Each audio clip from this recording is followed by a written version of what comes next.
Stocks are under new selling pressure on Friday amid conflicting reports of a possible outbreak of direct confrontation between the Russian military and Ukrainian military, on reports in the British press that a convoy of Russian armored personnel carriers crossed into Ukrainian territory on Thursday night. It's not quite clear what exactly is going on the ground over there, but markets are reacting negatively to the news since it represents a possible re-escalation of a situation that had up until now been seemingly calming down. There's a number of big factors in play for the markets. This is pushing stocks back below significant technical levels, with the Russell 2000 small cap index moving back below its 200-day moving average. This is a level that it has been mired beneath over the last couple of months.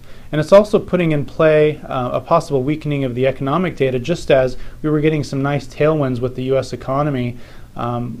Going forward, if this does in fact represent a re-escalation and a potential deepening of the conflict there, we could see a hit to U.S. consumer confidence, U.S. retail sales, which by the way came in a little bit soft this week, and it could really pull down the economies overseas. We have already seen a weakening in the European data as Russia puts countervailing economic sanctions on Europe, and we've also seen some weakness in the data in China and Japan as well. So it's going to be really interesting to see what happens in the days to come, since the markets and the economy are at somewhat of a vulnerable point right now.